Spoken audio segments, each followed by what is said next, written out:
Min placed her hand on the gray steel door of apartment 1204. Gently pushed it open, then turned around and said to the security guard who had shown her the way, "Thank you, sir. Just one look and I already like it.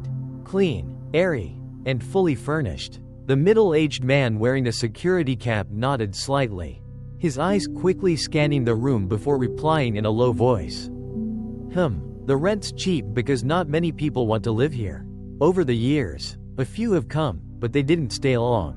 Min paused for a moment. She turned her head to look at him, then gave a polite smile. "I see, maybe people just prefer lower floors. I'm used to living high up.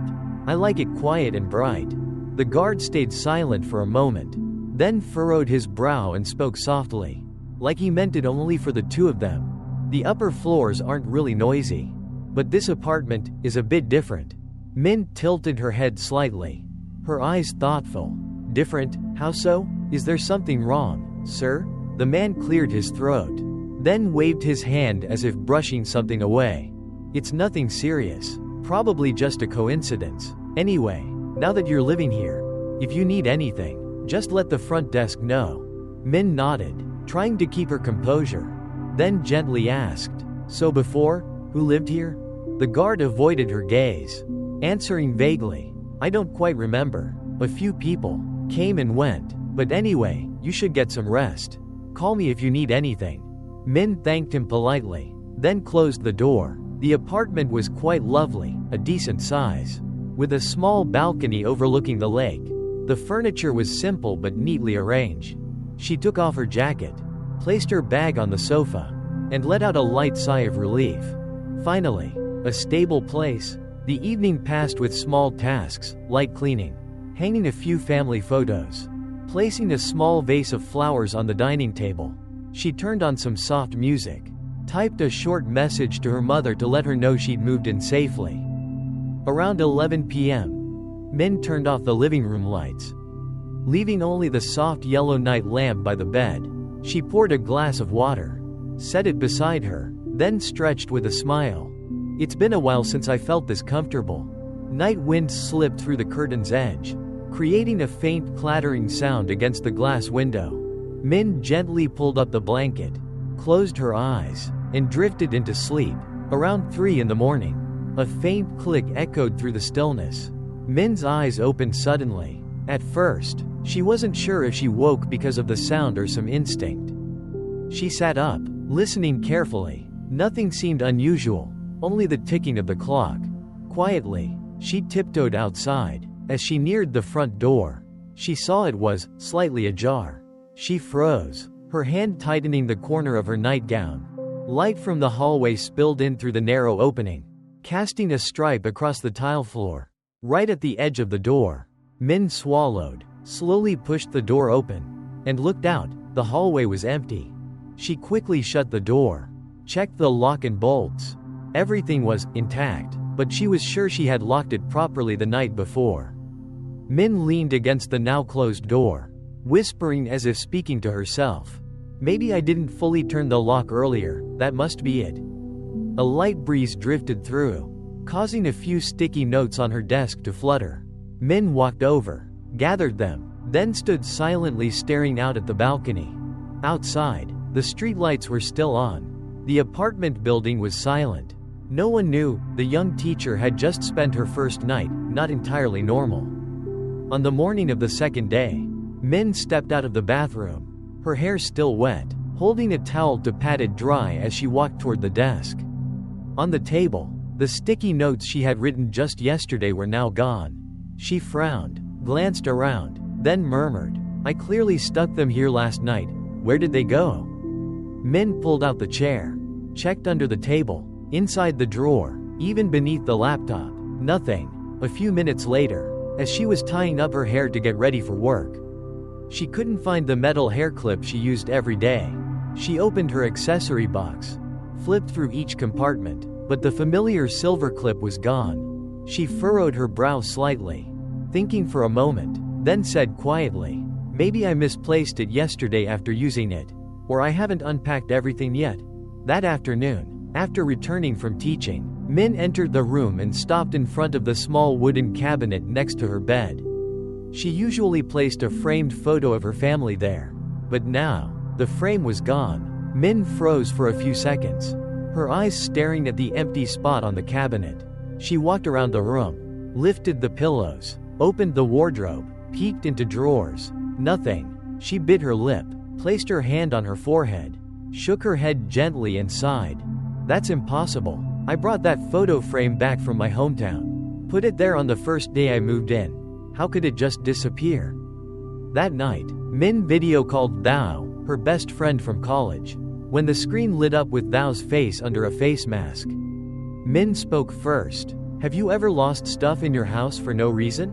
Thao raised her eyebrows, pulled the mask higher on her forehead, then asked, You mean like, someone stole it, or you misplaced it? Min let out a long sigh, brushing her hair as she replied, I don't know. Sticky notes, hair clip, photo frame, little things. All gone without a trace. I've searched thoroughly. They're just not there. Thao stayed quiet for a few seconds, then nodded thoughtfully. Maybe something took them? A rat? A cat? Even in apartments, it happens. Min gently shook her head, responding immediately. No, my place is on the 12th floor. The balcony door's tightly shut. I just cleaned everything yesterday. No sign of anything. Thao frowned and thought, then suggested, why not install a mini camera? The kind that plugs in 24/7, with motion detection. They're cheap. Min nodded in agreement, her voice a bit relieved. I was thinking that too. Better safe than sorry. Maybe it'll catch something strange. 2 days later, Min ordered a small camera, wall-mounted, Wi-Fi enabled, with a wide-angle lens. She set it up in the living room corner, facing the bedroom and main door. That night, Min went to bed early. Before turning off the lights, she stared at the camera for a while, as if hoping it would capture something. Outside was quiet. The night breeze slipped through the slightly open window, bringing a touch of coolness. A little after 3 a.m., Min turned in her sleep.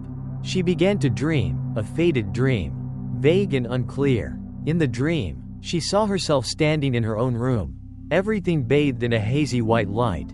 In front of the bedroom door, a small figure was standing with her back turned. It was a young girl, wearing a white long-sleeved shirt, her hair reaching to mid-back. She didn't move, didn't turn around, just stood there, silently. In the dream, Min gently called out, Who are you? But the girl didn't respond. She just turned her head, slightly, as if she'd heard but wasn't ready to answer. At that moment, the alarm sound from her phone jolted Min awake. She exhaled sharply, a light sheen of sweat on her forehead. Her eyes still carried a trace of confusion. Min sat up, looked around the room. Everything was in its place. The silver hair clip, the one that had gone missing 2 days earlier, was now neatly sitting on the vanity. Beneath it was a pure white sheet of paper. Blank. Min stepped closer, picked up the clip. It was cold, no dust, as if someone had just placed it there a few hours ago. She tightened her grip, murmuring to herself, No way, I searched everywhere. Min stood silently by the table for a long while, her eyes gazing toward the tightly shut window. Then she exhaled, quietly turned off the lights and returned to bed, but she tossed and turned for hours, unable to fall back asleep. Saturday morning, Min opened the window to let in the early sunlight. A soft breeze drifted into the room, carrying with it a faint scent, very familiar. She paused for a few seconds, then furrowed her brows and took a deep breath again. It was a light perfume scent, sweet, pleasant, exactly like the kind her students used to spray every morning before coming to class. Min slowly walked around the room, her eyes scanning every corner. No perfume bottle, no scented sheet, no sign of anything that could produce a smell. She tried to reassure herself, softly said to no one in particular. Maybe it drifted in from the hallway, some girl on her way to PE, who knows. That evening, Min sat down to review the footage from the camera. Everything was normal, no strange movements. And yet, the frame in the corner of the wall still gave her a strange, unclear feeling. Min closed her laptop, stood up, and walked into the bathroom. When she turned on the light, The large mirror above the sink reflected her image in slightly wrinkled sleepwear. Her hair down to her shoulders. She placed both hands on the edge of the sink, staring straight into the mirror. The eyes in the reflection were still hers, but the movements felt half a beat slower. Min frowned. She tilted her head to the left. The reflection followed, but a fraction late. She tried raising her eyebrows, curling her lips, everything matched. But something felt off, as if she and the reflection weren't completely one and the same. She let out a soft laugh to shake off the odd feeling, then said to herself, "Probably just sleepy, eyes playing tricks." The next morning, while brushing her teeth, Min stood in front of the mirror again. Her left hand held the toothbrush. Her right held a cup of mouthwash. Just as she leaned down to spit out the foam, a whisper, thin as wind, echoed from behind her. "Can you see me?" Min jolted upright, whipping around immediately. The white wall behind her stood still. Empty. Not a soul. Her heart pounded. She stared intently at the empty space behind her, then turned back to the mirror. The mirror still reflected the room exactly as usual, but this time, the light seemed dimmer. Min set down the toothbrush, wiped her mouth, then softly said to herself, "No way, must have been my ears ringing. Heard wrong." She stepped out of the bathroom, avoiding another glance at the mirror. But her steps froze at the threshold. That faint perfume scent from the morning had returned. This time stronger, closer, as if it had just been sprayed in the corner of the room.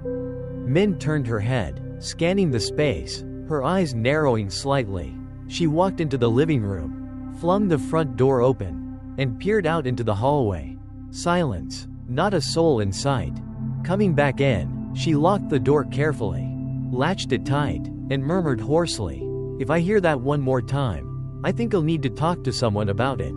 She wasn't joking, because that very night, after all the lights were off, while the camera screen still glowed silently in the haze of sleep, Min heard the same familiar words again, this time whispered right next to her ear.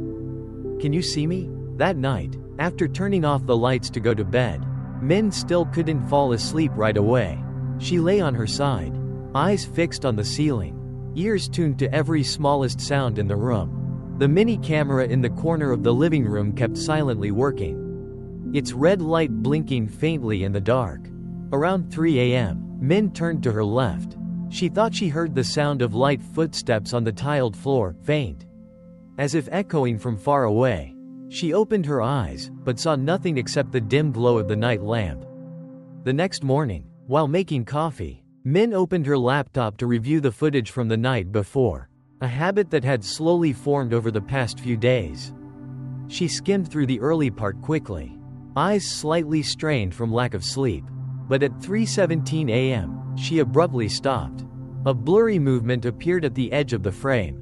Min quickly dragged the timeline forward a few seconds, turned on slow motion, then zoomed in. From the side of the bedroom door, a figure silently stepped out.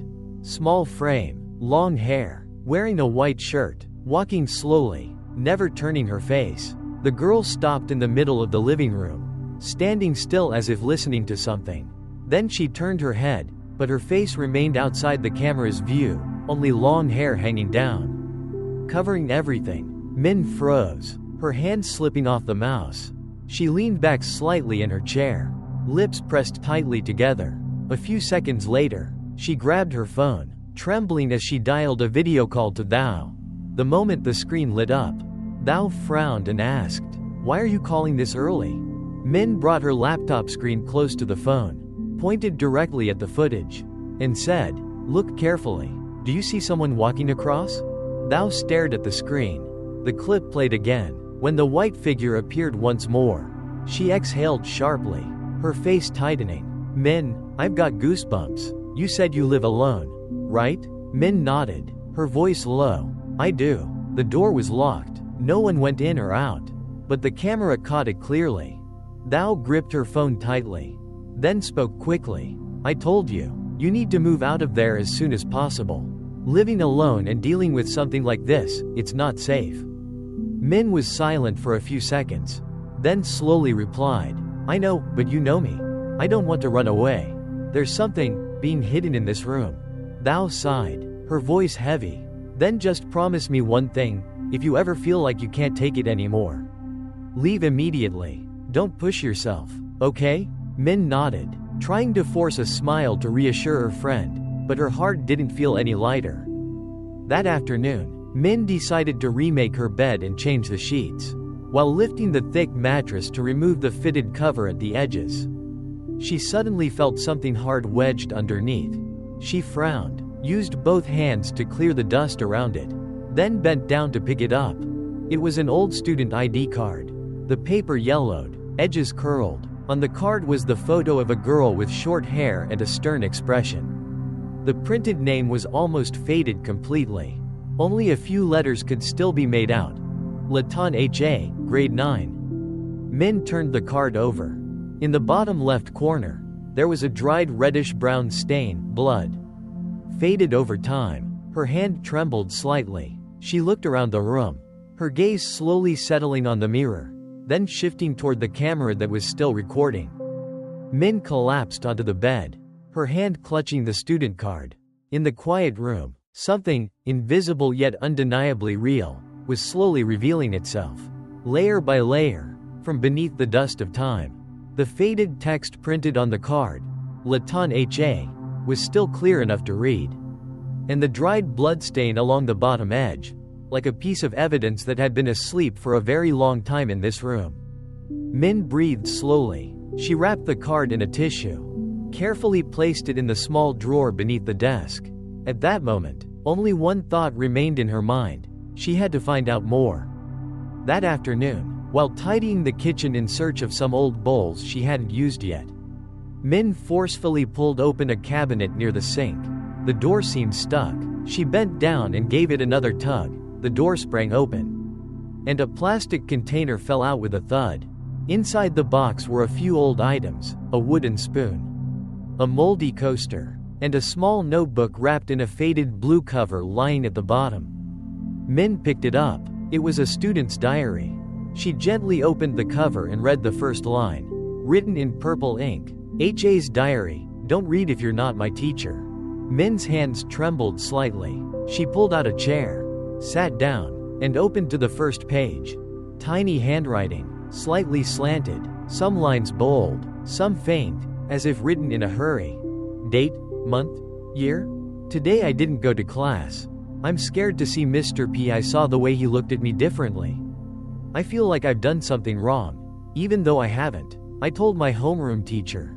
She told me, don't think nonsense. But I clearly felt he intentionally touched my hand during computer class. I want to take a week off. I'm so tired. Min turned to the next page. The writing grew more chaotic. Written faster. The ink darker. Mr. P came to my room today. It was just me and him. He locked the door. I begged him, but he told me to stay quiet. He said if I told anyone, the whole school would think I was a bad girl. I tried to push him away, but he said I should be grateful for the special attention. Min quickly shut the diary. She jumped to her feet, still clutching the notebook, breathing heavily. Nearly 5 minutes passed before she calmed down enough to grab her phone and call Thao. Thao's voice came through, concerned. Hello? What happened now? Min? Min spoke quietly, her voice still choked. I found the girl's diary. It belongs to H.A., the name on the student ID. She wrote down everything. Thao sat up on the other end of the line, speaking quickly. Everything? What are you talking about? Min swallowed hard, trying to stay calm. Mr. P, he was the computer teacher. She said he harassed her. She went to the homeroom teacher for help but got brushed off. Later, Mr. P came to the dorm room. What happened after that? Thao let out a deep breath, her voice filled with alarm. Min, you're holding solid evidence now. You had to go to the police. This isn't just some ghost story anymore. Min gripped the diary tightly, her voice steady. I'll send you a photo. But I want to confirm everything myself first. I don't want the truth to be ignored again, like they ignored H.A. back then. Thao was silent for a few seconds, then spoke softly. Then you have to be extremely careful. Keep the diary safe. Document everything, and, if it ever feels like too much, promise me you'll stop. Min didn't answer. She sat down, opened her laptop, and pulled up the camera footage. She needed to double-check the timestamps in the diary to see if they matched the night the white figure walked across the room. Outside the window, the late afternoon sky had begun to darken. The room 1204 was silent, but in the kitchen corner, the cabinet door had been left slightly open, and from that spot, a faint scent of perfume was slowly drifting into the air. Min gently closed the cabinet door.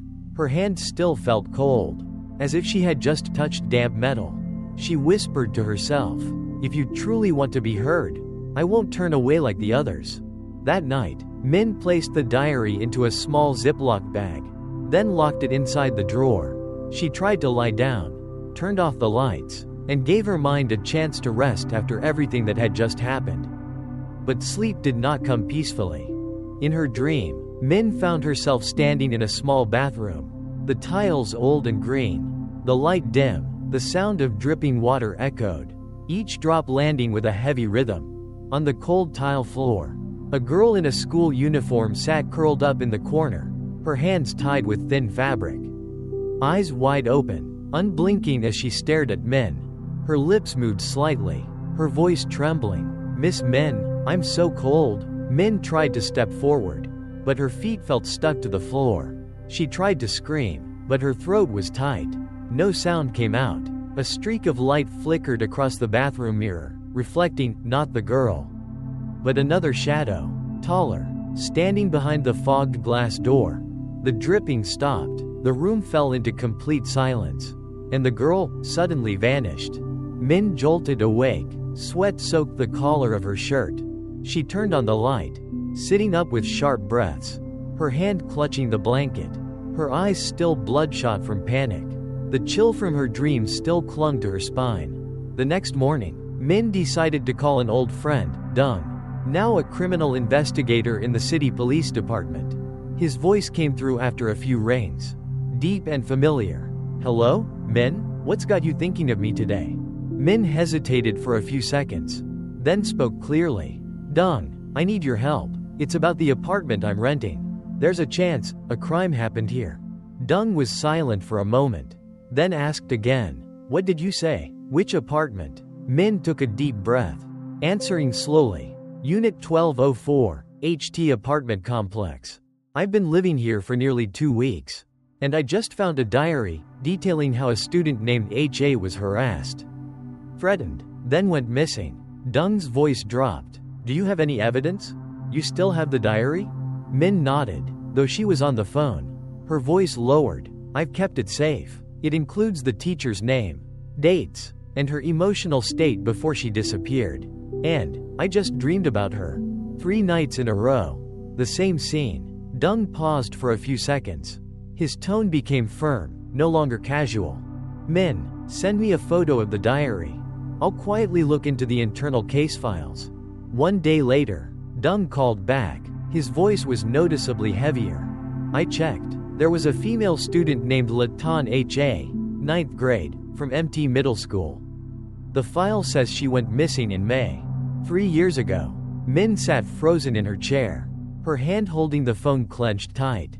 Dung continued, "After that, the case was reclassified as suspected suicide at home. But there was no final investigation report, and the address listed at the time of death was this exact apartment, 1204. The space before Min felt like it had frozen. She looked around the familiar room, white painted walls, polished tile floors, gently swaying curtains. But now, everything seemed to reveal a different face, colder, darker, and far more sorrowful. Dung asked again, his voice low, "Are you sure you want to keep going with this?" Min raised her head, her eyes burning with determination. "If I don't do it, who will? That girl deserves better. Help me. We have to bring this to light." On the other end of the line, Dung didn't answer right away, but his deep sigh was loud and clear.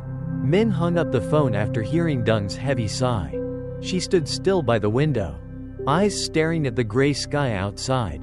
Her heart felt weighed down, as if the deeper she went, the more she realized something was being deliberately hidden. The next afternoon, Dung asked to meet at a small cafe on a quiet street corner. He was already there, dressed in a dark shirt, his face clearly tired. As soon as he saw her, he gave a small nod and got straight to the point. I managed to get access to the district's internal archive files. Min sat down, looking him straight in the eye. And he pulled out a stack of printed papers from his bag and handed them to her. These are extracts from HA's case file. There are some things that don't add up. Really don't. Min flipped through the pages. Dung pointed to the time of death. The report says HA died at 10 p.m. on the 14th. But the school's excuse note says, absent without reason since the morning of the 14th. Which means, she wasn't at school all day. Min frowned and murmured, if she died at night, where was she all day?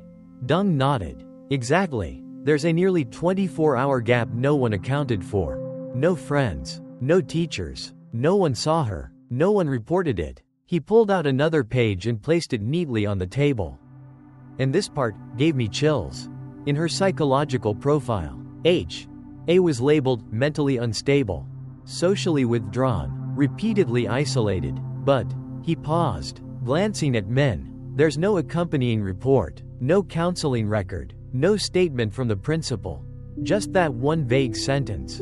Min took a deep breath, still clutching the papers. So, they deliberately crafted a reason to brand her as mentally unstable. Dung nodded slowly and wrapped it up as suicide.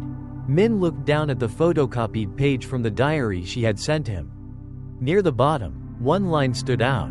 If I die, they'll probably say I was crazy. But Mr. P knows I'm not. She read it silently, then repeated aloud. Mr. P. Dung rested his chin on one hand, eyes narrowing. That name sounds familiar. I think he used to work at MT Middle School. But I haven't found his personnel file. He might have been transferred. Min suddenly looked up, eyes wide. She stared directly at Dung, her voice low but clear. I know that person. Dung's brows furrowed. What did you say? Min nodded slowly, as if she couldn't quite believe it herself. Pham Quoc, the IT teacher. He used to be my ex. Dung leaned back in his seat, silent for a few moments, then asked gently, You're sure? Min looked away, her voice rough. Yes, we dated when I first started teaching. I still remember him saying, Control the computer lab, and you control the whole school. Dung narrowed his eyes. Did he ever have a record? Min hesitated, then slowly nodded. I saw him act inappropriately with some female students. When I brought it up to the former principal, they told me to keep quiet. Dung exhaled, his brow furrowing deeper. It's becoming clearer. This guy is the key. He stood up, gathering the documents, his voice serious. I'll dig up Pham Quoc's old records. As for you, stay safe. Don't let anyone know we're investigating. Min nodded. After he left, she remained at the table for a few more minutes. The wind outside whispered against the windows. She glanced at the student ID in her pocket, then quietly tucked it deeper into her coat. Above her, the ceiling fan turned slowly, and in the dim yellow light of the cafe, Min felt like, at the farthest corner, someone was silently sitting, watching her. She turned her head to look. It was just an empty chair, next to a window where raindrops had just settled. Min tightened her grip on her purse and quickly stepped out of the cafe. A light rain had started to fall, each cold droplet tapping gently against her coat. That night, she returned to apartment 1204 around 9 p.m. She checked the lock, bolted every door, and turned on the lights in every room. She hadn't had a deep sleep in days. Around 3 a.m., Min suddenly sat up in bed. But it wasn't because she had just woken up. It was because she was already standing in the middle of the living room, her hand raised to her chest, lips moving, repeating something over and over. I don't want to die, it's not my fault. I don't want to die, it's not my fault. Her voice, soft and steady, echoed in the stillness of the apartment. When the hallway light crept in through the slightly ajar front door, Min snapped awake. She was standing in the living room, barefoot, her feet ice cold. The lights were off, and in the corner of the ceiling, the red dot of her security camera glowed silently. She breathed heavily, placed a hand on her chest, and whispered, "H.A., what do you want me to see?" The next morning, Dung texted her a short message. Meet me this afternoon. It's about him. Same cafe as before. Dung pulled out a chair and sat down, his eyes more intense than ever. He placed a thin folder on the table and opened it. I found the internal disciplinary report for Pham Quoc, Mr. P. Min leaned in, waiting for him to continue. Dung pointed to a typed line. Back then, he was disciplined for violating educational conduct rules, no details given. The file was then moved to the confidential section, and he was transferred to a technical education center in another province. Min frowned, her voice dropping. So someone helped cover it up? Dung nodded. Absolutely. And the person who signed the transfer proposal was the principal at the time. He retired just a year after the incident. Min picked up the page, scanning the name of the principal, not familiar. But when her eyes landed on the line below, under disciplinary confirmation by, she froze. It was Ms. Lone, my department head at the time. Dung looked at her, enunciating each word. It wasn't just him. At least 3 people on the faculty board knew. But they all stayed silent. Min leaned back in her chair, eyes staring at the ceiling.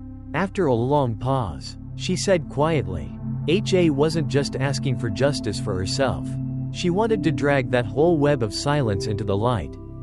Dung nodded, voice dropping further. I spoke to someone else. A witness. Min turned to him, eyes suddenly sharp.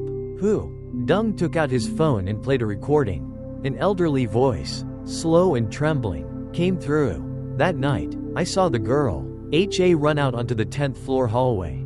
Soaked from the rain, she knocked on every door. No one opened. I live at the end. When I finally opened mine, she was gone. Min went quiet. Wind whispered outside the cafe window. She murmured. No one opened. A whole floor. And not a single door opened. Dung nodded slowly. It was pouring that night. People thought it was just kids messing around. No one wants to admit they ignored a child begging for help. Min exhaled, her eyes beginning to well up. And then the next morning, they found her body in the bathtub. Labeled as suicide. No one said another word. In the long silence that followed, only the rain tapping against the window remained. Outside, the street lamp cast a faint orange glow onto the sidewalk. Min looked out the cafe window. The yellow streetlight cast a glow on a small figure in the rain, a child. Long hair, slumped shoulders, standing on the sidewalk, staring in. When Min squinted to see more clearly, the figure had already turned away, fading into the misty rain like a ghost. She gripped the strap of her purse and turned back to Dung. Her voice steady. I want to see him. Dung looked up. You mean, see Pham Quoc? Min nodded. Her voice no longer wavered. I want to hear him speak.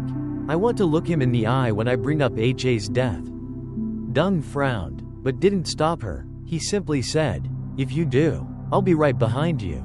You won't go alone. 2 days later, Min reached out to a few former colleagues, using the excuse that she was researching an educational skills project that Pham Quoc was managing at a vocational center. Eventually, she got his new phone number. Her message was brief. Mr. Pham, this is Min. Can we meet for coffee? I have a few questions. His reply came hours later. Sure, tomorrow. 3 p.m. same cafe. The intersection spot. Min arrived 10 minutes early. She chose a seat near the window, facing inward. Her phone was on the table. Voice recorder already on and hidden under the tablecloth. At 3:08 p.m., he arrived. Pham Quoc hadn't changed. White dress shirt, neatly combed hair, a faint smile when he saw her. He sat down, eyes scanning her face like he was reading her. It's been a long time. You still look the same. Min answered calmly, voice controlled. I never thought we'd be sitting here again. Especially not to talk about an old student. He raised his eyebrows slightly, trying to stay composed. Which student? Min met his eyes. Direct, unflinching. Laton HA Class 9A1. M.T. Middle School. His eyes faltered for a split second. Then he looked out the window, tapping his fingers on the coffee glass. Ah, that girl. Heard she committed suicide. Didn't she? Min didn't reply. She tilted her head, asking softly, do you remember her? The student who reported that you touched her during computer practice. Pham Quoc scoffed, his voice lowering. You haven't changed. Always trusting students over your colleagues. Min held his gaze, voice unwavering. I read her journal. Your name was in it. He stared at her, his face stiffened. Then he let out a dry laugh and leaned in slightly. A journal? Kids write all kinds of things. That girl, she had issues. Made things up, imagined nonsense. Min stayed silent. He kept going, like something inside him was cracking. She was difficult. I tried to tell her to keep boundaries. But she thought she was being victimized. Started saying things, made a mess of everything. That last sentence slipped out, too raw. Too fast to pull back.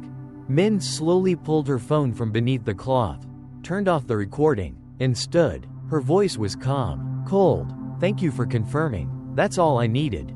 Pham Quoc froze, then stood abruptly. What are you planning? Min didn't look back. What needs to be done? That evening, Min sent the audio file to Dung, along with a short message.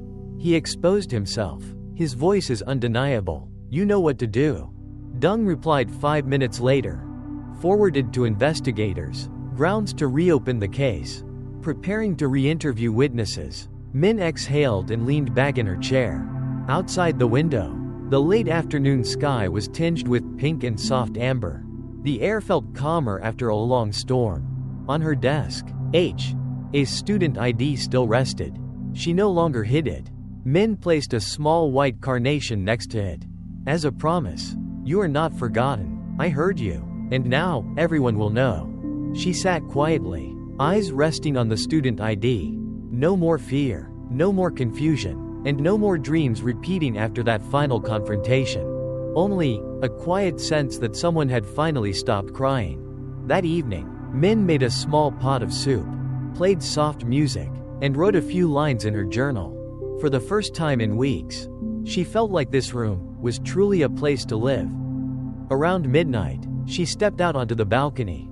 The breeze was gentle, cool, and no longer carried that faint trace of perfume. Down in the courtyard of the apartment complex, yellow light glowed against the clean tile floor. A few silhouettes passed by. And then, in the open space at the center, she saw a small figure standing still. A young girl, wearing a long-sleeved white shirt, hair straight down to her back, stood in the courtyard, looking up at the 12th floor balcony. She didn't move, she didn't speak, she only smiled, softly, kindly. Min stood motionless. Her heart did not tremble. She simply nodded, gently, as if the two of them had finally understood each other. Her eyes welled with tears, but not a single drop fell. Returning to the room, Min walked to her desk. The white carnation was still there, but the student ID was gone. She quietly sat down in the chair, her hand resting lightly on the warm wooden surface. In the silence, only the slow hum of the ceiling fan remained. No scent, no shadow, no whispering voice. Apartment 1204 was finally at peace. Herb, if you've stayed with me until this moment, thank you. For walking this entire journey of Apartment 1204, the ripple in the mirror. This isn't just a ghost story. It's a story about pain that was once forgotten, and truths that were once hidden. Glowing star if you love layered stories, deep, emotional, and the kind that leave you thinking afterward. Hit subscribe and turn on the bell so you won't miss the next tale. Outgoing mail, and please leave a comment below if something in this story touched you. I'd truly love to hear how you feel. See you in the next video.